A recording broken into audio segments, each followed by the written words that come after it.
आप सभी का स्वागत है एक बार पुनः Subhash study centre YouTube channel पर। और जैसा कि मैंने आप सभी से बताया था कि बहुत ही जल्द मैं आप सभी को ग्रह विज्ञान के जो महत्वपूर्ण प्रश्न हैं जो 2023 बोर्ड परीक्षा के लिए अति महत्वपूर्ण हैं उनसे भी रिलेटेड वीडियो आपको इस चैनल पर देखने को मिल जाएंगी। तो आज से मैंने स्टार्ट कर दिया है ग्रह विज्ञान का यह महत्वपूर्ण प्रश्नों से रिलेटेड पहला वीडियो है। आप इस वीडियो को शेयर जरूर कर दीजिएगा। और आज क्या है, आज है 15 अगस्त। आज है 15 अगस्त अर्थात स्वतंत्रता दिवस है। और स्वतंत्रता दिवस के इस पावन पर्व को आप सभी ने बड़ी ही धूमधाम से बड़े ही हर्षोल्लास के साथ मना रहे होंगे। तो आप सभी को आज के इस वीडियो में मैं बताऊंगा ग्रह विज्ञान के ऐसे महत्वपूर्ण प्रश्न जो आपकी बोर्ड परीक्षा 2023 में 100% पूछे जाएंगे। तो यहाँ पर पहला प्रश्न क्या है, पारिवारिक बजट बनाने का उद्देश्य क्या है। पारिवारिक बजट बनाने का उद्देश्य है, यहाँ पर पहला विकल्प दिया गया है बचत करना, दूसरा विकल्प है व्यय पर नियंत्रण, तीसरा विकल्प है आय का ज्ञान और चौथा विकल्प है उपर्युक्त सभी। तो पारिवारिक बजट बनाने का उद्देश्य क्या है, इस प्रश्न का उत्तर हो जाएगा उपर्युक्त सभी। कौन सा विकल्प सही है, डी वाला यानी घा वाला विकल्प सही है। क्योंकि पारिवारिक बजट बनाने का प्रमुख उद्देश्य क्या होता है, बचत करना भी होता है, व्यय पर नियंत्रण करना भी होता है और आय का ज्ञान करना भी होता है। इसलिए राइट आंसर क्या हो जाएगा, उपर्युक्त सभी। अगला महत्वपूर्ण प्रश्न है यहाँ पर दूसरा, मासिक बजट बनाना आवश्यक है। पहला विकल्प है आकस्मिक व्यय के लिए, दूसरा विकल्प है दैनिक खर्चों के लिए, तीसरा विकल्प है आय व्यय में संतुलन रखने के लिए और चौथा विकल्प है व्यय पर नियंत्रण रखने के लिए। तो मासिक बजट बनाना आवश्यक है। क्यों आवश्यक है, इससे आय व्यय का संतुलन स्थापित हो जाता है। अर्थात आय व्यय में संतुलन रखने के लिए मासिक बजट बनाना आवश्यक होता है। इस प्रश्न का सही उत्तर है तीसरा, यानी तीसरा विकल्प सही है। आय व्यय में संतुलन रखने के लिए मासिक बजट बनाना आवश्यक होता है। अगला है प्रश्न यहाँ पर किसान विकास पत्र योजना। और जितने भी प्रश्न मैं आपको बता रहा हूं ये बोर्ड परीक्षाओं में आए हुए हैं और 2023 के लिए भी मोस्ट इंपॉर्टेंट हैं। ये प्रश्न जरूर आएंगे आपकी बोर्ड परीक्षा में। आप इन प्रश्नों को जरूर लिख लीजिएगा अपनी नोट्स में। तो यहाँ पर किसान विकास पत्र योजना है, यहाँ पर पहला विकल्प है बैंक की, दूसरा विकल्प है जीवन बीमा की, तीसरा विकल्प है डाकखाने की और चौथा विकल्प है इनमें से कोई नहीं। तो किसान विकास पत्र योजना है, यह किसकी योजना है, डाक खाने की योजना है। तीसरा विकल्प सही है और यह प्रश्न भी बोर्ड परीक्षाओं में कई बार आ चुका है। आज का अगला प्रश्न है यहाँ पर जल का रासायनिक सूत्र है। मोस्ट इंपॉर्टेंट प्रश्न है यह। आप इस प्रश्न को जरूर पढ़ लीजिएगा, याद जरूर कर लीजिएगा। और यह जो प्रश्न है कई बार बोर्ड परीक्षा में आ चुका है। जल का रासायनिक सूत्र क्या है, तो यहाँ पर पहला विकल्प है, आप देख पा रहे हैं H2O2, दूसरा विकल्प है H2O, तीसरा विकल्प है CO2 और चौथा विकल्प है HO। तो इस प्रश्न का सही उत्तर क्या हो जाएगा कि जल का रासायनिक सूत्र है H2O। राइट आंसर क्या है, H2O। किसका रासायनिक सूत्र है, यदि प्रश्न आ जाए H2O रासायनिक सूत्र है तो उत्तर क्या हो जाएगा, जल का। तो जल का रासायनिक सूत्र क्या है, H2O है। और अगला महत्वपूर्ण प्रश्न यहाँ पर, कौन सा रोग जल द्वारा फैलता है। दिए गए विकल्पों में से कौन सा रोग जल के द्वारा फैलता है। पहला है विकल्प खसरा, दूसरा विकल्प है हैजा, तीसरा विकल्प है टिटनेस और चौथा विकल्प है प्लेग। तो कौन सा रोग जल द्वारा फैलता है, इस प्रश्न का सही उत्तर हो जाएगा हैजा रोग जल के द्वारा फैलता है? दिए गए विकल्पों में से सही उत्तर है हैजा रोग जल के द्वारा फैलता है। आप इन प्रश्नों को जरूर नोट करते रहिएगा। और अगला महत्वपूर्ण प्रश्न कई बार बोर्ड परीक्षा में आया हुआ है और यह प्रश्न ग्रह विज्ञान और सामाजिक विज्ञान की दृष्टि से भी महत्वपूर्ण है, क्योंकि यह प्रश्न सामाजिक विज्ञान में भी पूछा जाता है। विश्व पर्यावरण दिवस कब मनाया जाता है? पहला विकल्प है 1 जून, दूसरा विकल्प है 5 जून, तीसरा विकल्प है 12 जून और चौथा विकल्प है 18 जून।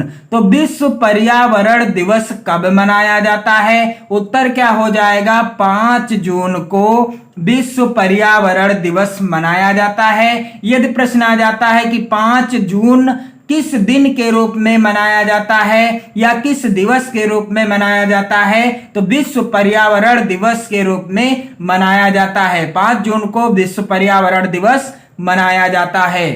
और यह प्रश्न तो कई बार बोर्ड परीक्षा में आया हुआ है, मोस्ट इंपॉर्टेंट है। परिवार की मूलभूत आवश्यकता क्या है?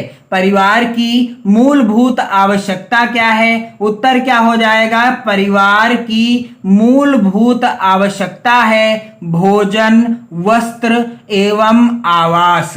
हमारी मूलभूत आवश्यकता क्या है? रोटी, कपड़ा और मकान आप कहते आए हैं। और परिवार की मूलभूत आवश्यकता क्या है? तो परिवार की मूलभूत आवश्यकता है भोजन, वस्त्र अर्थात कपड़ा एवं आवास अर्थात मकान। तो मनुष्य की मूलभूत आवश्यकता भी है ये सभी कि भोजन अर्थात रोटी, कपड़ा और मकान। और अगला प्रश्न है, यहां पर कई बार बोर्ड परीक्षा में आया हुआ प्रश्न है, चेक बुक की उपयोगिता लिखिए।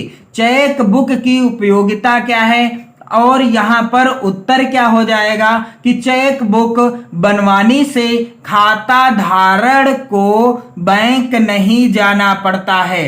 चेक बुक बनवाने से जो खाता धारक होता है उसे बैंक नहीं जाना पड़ता है, किसी भी व्यक्ति के माध्यम से पैसा मिल जाता है। और चेक बुक के माध्यम से किसी भी व्यक्ति के माध्यम से आपको बैंक के द्वारा पैसा मिल जाता है, इसलिए चेक बुक की बहुत ही ज्यादा उपयोगिता है। और अगला महत्वपूर्ण प्रश्न यहाँ पर, जल प्राप्ति के स्रोत कौन कौन से हैं? अर्थात हमें जल यानी पानी कहां कहां से प्राप्त होता है। और आज के इस वीडियो में जितने भी मैंने होम साइंस के महत्वपूर्ण प्रश्नों को बताया है, ये सभी 2023 बोर्ड परीक्षा के लिए मोस्ट इंपॉर्टेंट हैं। और आप इन प्रश्नों को जरूर नोट कर लीजिएगा। और इसी तरह के महत्वपूर्ण वीडियो देखने के लिए आप चैनल को सब्सक्राइब जरूर कर लीजिएगा। अपना प्यारा सा कमेंट भी करिए और वीडियो को लाइक और शेयर भी कर दीजिएगा।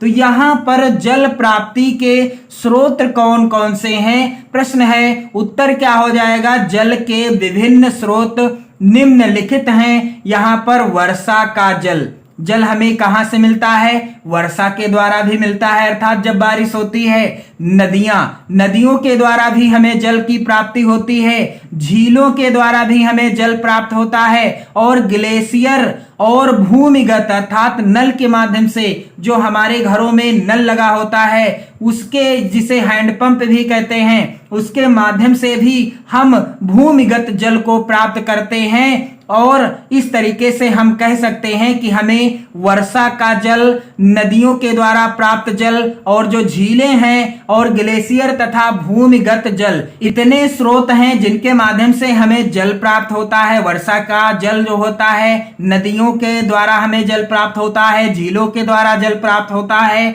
ग्लेशियर तथा हमें भूमिगत जल हैंडपंप के द्वारा प्राप्त होता है। और अगला महत्वपूर्ण प्रश्न यहाँ पर आप देख पाएंगे, और मैंने इस वीडियो में मोस्ट इंपॉर्टेंट प्रश्नों को ही लिया है, मृदु जल एवं कठोर जल में अंतर लिखिए। तो उत्तर क्या हो जाएगा कि मृदु जल पीने में मीठा एवं स्वादिष्ट होता है। जो मृदु जल होता है वह पीने में कैसा लगता है? मीठा लगता है और वह स्वादिष्ट भी लगता है, जबकि कठोर जल पीने में खारा व भारी होता है, जबकि जो कठोर जल होता है वह पीने में कैसा लगता है, खारा और वह भारी होता है। तो मृदु जल पीने में मीठा एवं स्वादिष्ट होता है, जबकि कठोर जल पीने में खारा व भारी होता है। अगला महत्वपूर्ण प्रश्न है, ध्वनि प्रदूषण के 2 कारण लिखिए।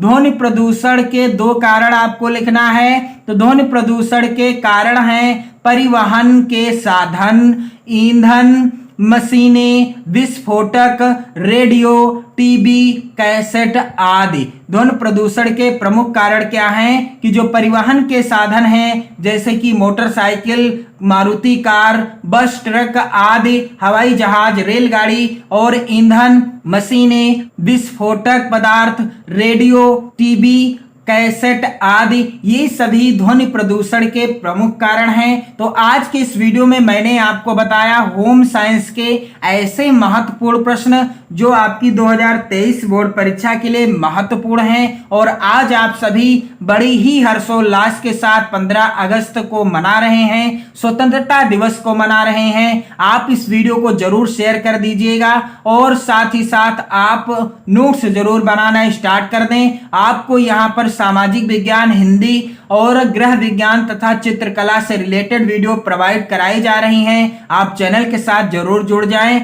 जय हिंद, वंदे मातरम, इंकलाब जिंदाबाद।